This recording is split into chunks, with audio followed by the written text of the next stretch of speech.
A kid in a Luka in purple jersey sits next to the new boss in Dallas, Patrick Dumont. He flips from troll to diplomat in one night. Months ago, he gave the owner the finger. Now he apologizes on camera. Then he repeats what Dumont tells him. I tried to do what is best for the organization. Sometimes you have good intentions and you make mistakes. The arena air goes thin for a second, because that sentence does push a domino.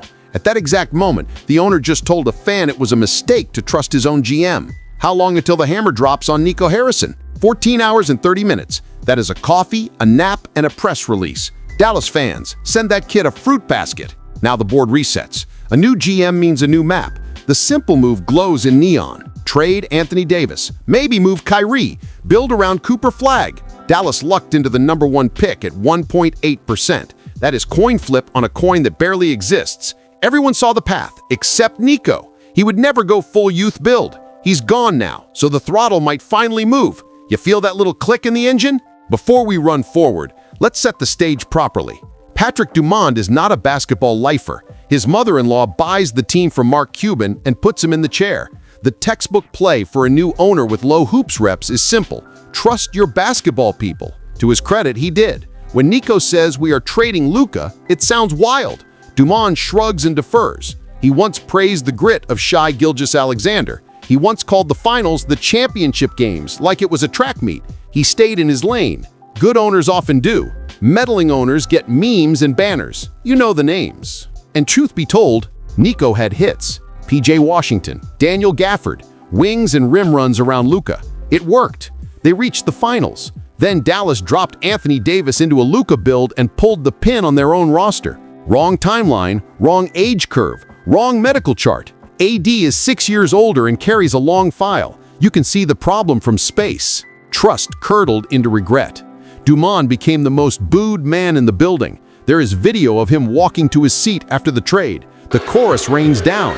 He leans over. Is that for me? Are they booing me? Owning a team is supposed to be fun. This looked like taxes. The trade return still stuns. Luka out, ADN, Max Christian, 1 first-round pick. No haul, no swap maze. Why so thin? Because Nico locked on AD like a heat seeker and kept himself in. Reports say he worked Rob Pelinka for weeks and kept it quiet. He even blocked the Lakers from talking to Luka. Without that call, the Lakers said they could not go all in. They protected an extra first and kept Austin Reeves. Dallas nodded. A bidding war that should have helped the seller never started. The team trading the superstar ducked noise on purpose. Why would you do that? If you must trade a 25-year-old megastar fresh off a finals run, you bleed the league for value, unless you are Nico Harrison. And no, Luka was not past the point of patience. Zion has had a line of chances. Jad too. With Luka, you at least try again at 25. That is the rule, not a debate. You try. Then the basketball gods did movie stuff. Dallas wins the lottery at 1.8% and lands Cooper Flagg. You can hear the conspiracy podcast rev up. Of course, people said the league wanted it. Then Nico faces a camera and says, "You're starting to see the vision." Come on. That was not vision. That was a scratch-off ticket. Fans know the difference. They can love Cooper and still be mad. Both can be true. Meanwhile, the AD timeline does what AD timelines do. He arrives nursing something. They push him back. He lasts 3 quarters. He exits injured again. Out west in Los Angeles, Luka Doncic, still not in peak shape, carries the Lakers to a 3 seed in a loaded West. Summer hits. The photos drop. He looks lean. He talks about revenge. Night 1, he's pouring in 37 while AD is in street clothes.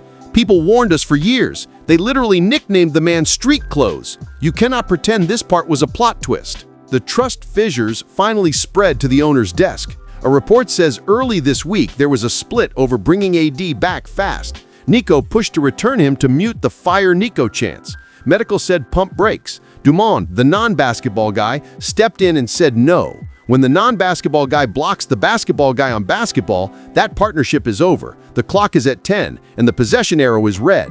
So what now? The Mavs don't control their own picks until 2031. This year is the lone window. The plan writes itself. Tank, trade AD, field calls on Kyrie and the vets, stack assets around Cooper. Why so blunt? Because forcing a win-now build around a teenager with unreliable co-stars and no future capital hurts both windows. You would waste Cooper now and empty the future. That's how you fumble 2 generational talents in 1 decade. Dallas already did that trick once. Quick glove touch to the algorithm before we push deeper. Tap like, hit subscribe, and ring the bell. It tells the system you set strong screens for small creators. Back to the playbook. If you want reasons to tank this exact season, the 2026 draft gives you two. Names to circle at the top: Darryn Peterson, Dybantsa. Both look like clean fits next to Cooper Flagg. Wings, creation, size. Dallas sits near the west basement already. You don't chase the 8th seed treadmill, you go all the way down. It took me 4 spins on Tankathon to land Dallas at number 1. Yes, it's early. Yes, lottery is chaos. But the middle is worse. Pick a side and commit. Now the hard part. Moving AD.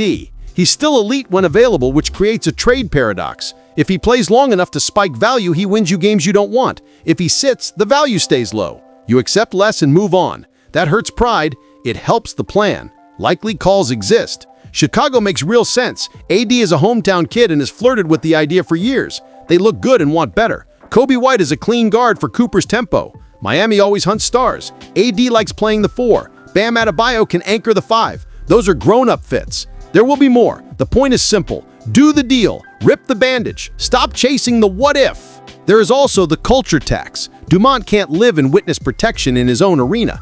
New GM, new message. You say out loud what you're doing. You explain why every move aligns to Cooper's growth curve. You sell patience. You stop letting whispers write the story for you. The boos soften when the story makes sense. Let's walk it up the floor and talk roster logic.